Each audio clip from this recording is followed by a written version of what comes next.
ॲक्टिवेटिंग इव्हेंट्समध्ये आपल्या बिलीफ्स ॲडच करत नसतो, तर त्या आपण एकदम जसं आपण म्हणतो की राईचा पर्वत केला, एवढी गोष्ट असते पण आपण त्याचा भाव करतो, म्हणजेच आपण त्या गोष्टी मल्टिप्लाय करत असतो साधारणतः.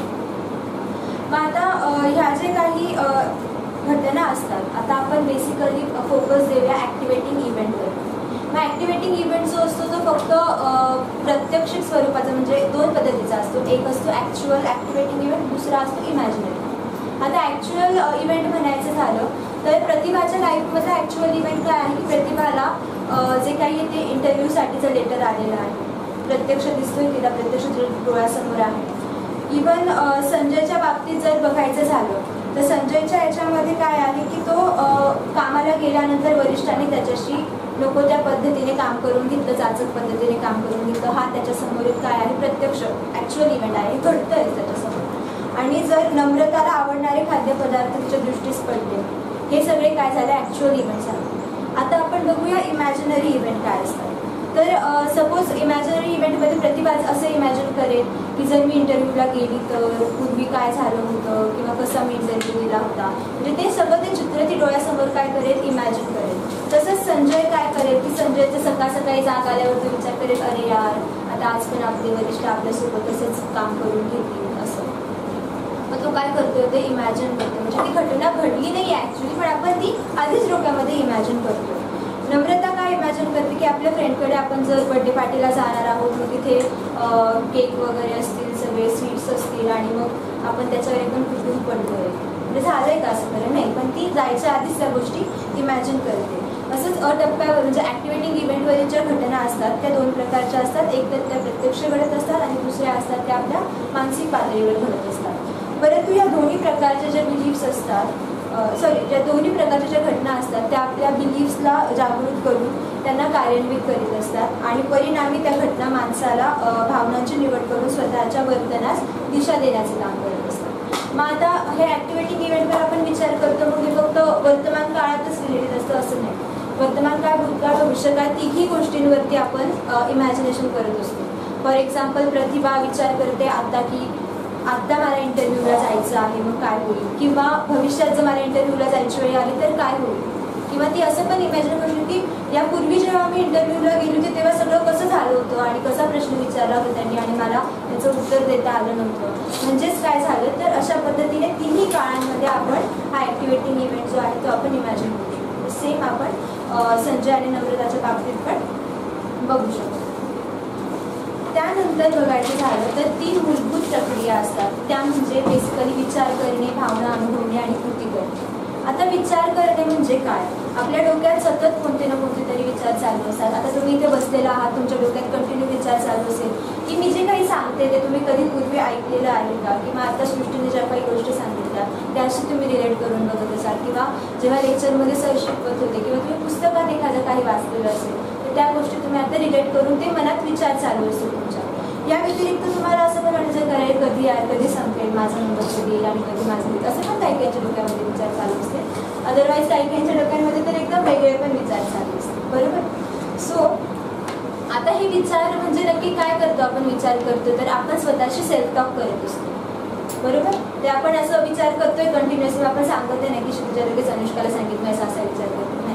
तो मनातल्या मनात आपला सेल्फ टॉक चालू असतो. मग हा जो सेल्फ टॉक चालू असतो याची जो काही वेग असतो तो एका मिनिटात ताशी 400 ते 600 शब्द असा त्याचा वेग असतो. आणि मग ह्यामध्ये अगदी पूर्ण वाक्य म्हणजे ग्रामरच्या नुसार सगळं सेंटेन्स एकदम करेक्टली फॉर्म होऊन आपण तो सेल्फ टॉक करत नसतो, तर अगदी छोटे छोटे वाक्य असतात. फॉर एक्झाम्पल आता जेव्हा आपण आलो, सर आले, कॅमेरा त्यांनी जेव्हा सेटिंग्स चालू केलं, प्रत्येकाच्या मनात कधी कोणाच्या मनात आलं असेल की अरे बापरे आता कॅमेरामध्ये शूट होणार, त्यानंतर कापरे मला आता काही छोटे छोटेसे जे काही शब्द आहेत ते आपल्याला बराच मोठा बोध करून देतात. तसंच माणूस आपण स्वतःशी कधी कधी नकळत पण बोलत असतो आणि कधी कधी अर्थपूर्ण म्हणजे पूर्ण जाणून बुजून पण काही गोष्टी स्वतःशी बोलत असतो. मग आता जे काही आपण विचार करतो ते फक्त शब्दांच्या स्वरूपात असतात असं काही नाही. कधी कधी ते पिक्चर्सच्या स्वरूपात असतील, सिम्बॉल असतील, किंवा आता आदिदासचं नाव घेऊ तर कोणासमोर लगेच आदिदासचं सिम्बॉल येऊ शकतो, किंवा जेव्हा प्रेझेंटेशन चालू असतात आणि रेफरन्सेसमध्ये DSMचं नाव येतं, म्हणजे बुक रीड करत असतील त्यांना DSMचं कव्हर पेज पण लक्षात येऊ शकते, अरे हा व्हॉल्यूम कलरचं DSMचं बुक आहे असं. त्यानंतर दुसरी गोष्ट आहे भावना अनुभवणे. आता भावना म्हणजे काय काय असतात, आपण क्रोध, मत्सर, आनंद, द्वेष, सूड, वैफल्य, दया, माया, प्रेम या सगळ्या भावना असतात. आणि ह्या भावना कधी कधी सौम्य स्वरूपात असतात, कधी कधी तीव्र स्वरूपात असतात, कधी कधी मध्यम स्वरूपात असतात. मग ह्या भावनांचा आपल्या वर्तनावर परिणाम होत असतो. आणि सपोज एखादा कुत्रा आपल्या आजूबाजूने चालला आहे तर मग लगेच काय होतं, आपली धडधड वाढायला लागते, बरोबर. त्यानंतर एकदम घाबरून जातो किंवा आपण इथून पळ काढतो, म्हणजेच आपण काय करतो, कृती करतो. ओके. सो अशा पद्धतीने आपल्या भावना, विचार, भावना आणि कृती ह्या परस्परावलंबी असतात. त्यानंतर ह्या भावनांचा उगम जो आहे तो आपल्या विचारांमधून होत असतो. फॉर एक्झाम्पल एखादं गोंडस जर बाळ बघितलं तर आपल्याला आनंद होतो, पण त्याच्या आधी आपल्या मनात विचार येतो की अरे वा किती गोजरवानं बाळ आहे. त्यानंतर भावनांचा आणि वर्तनाचा हा संबंध असतो. आपण ज्या भावना किंवा विचार करत असतो त्यातून आपलं वर्तन हे जे आहे ते घडत असतं. मग आपले दृष्टिकोन यामध्ये खूप इम्पॉर्टंट रोल प्ले करतात. तर दृष्टिकोन कोणते कोणते असतात, तर एक तर रॅशनल बिलीफ्स असतात आणि दुसरे इरॅशनल बिलीफ्स असतात. तर रॅशनल बिलीफ्स असे की जे आपले गोल अचीव करण्यासाठी हेल्पफुल असतात, ते म्हणजे रॅशनल बिलीफ्स. आणि इरॅशनल बिलीफ्स म्हणजे असे की जे अवास्तव असतात. तर विवेकी दृष्टिकोनाचे निकष बघितले तर 3 निकष आहेत. पहिलं म्हणजे रॅशनल बिलीफ जे आहे ते वस्तुस्थितीवर आधारलेले असतात. विवेकी दृष्टिकोन जे आहे ते गोल अचीव करण्यासाठी हेल्पफुल असतात आणि ते तर्कशुद्ध विचार करायला म्हणजे तर्कशुद्ध असतात. यावर 3 क्वेश्चन्स पण असतात सेम रिलेटेड.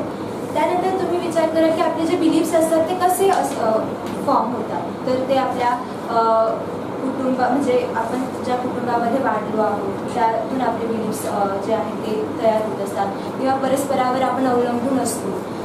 त्याच पद्धतीने काही बिलीफ्स आपण स्वतः पण तयार करत असतो. सपोज एखाद्या विद्यार्थ्याला जर त्याच्या घरच्यांचा फोर्स नसेल की तो पहिलाच आला पाहिजे, तरी पण तो विचार करत असेल की नाही मला पहिला क्रमांक प्राप्त करायचा, म्हणजे हा त्याचा स्वतः डेव्हलप केलेला बिलीफ्स झाला. आणि काही जे बिलीफ्स असतात ते निसर्गदत्त व्यक्तीने आपल्यामध्ये येत असतात. तर अशा पद्धतीने आपल्यामध्ये शेवट बघायचं झालं तर हे विचार जे आहे चेंज करण्याची क्षमता पण आहे. जरी आपण अविवेकी विचार करत असू तर ते विचार चेंज करून ते रॅशनली विचार करण्याची क्षमता पण आपल्याला जन्मजात प्राप्त असते आणि आपण ते चेंज करून आपली लाईफ चांगल्या पद्धतीने सुरू शकतो.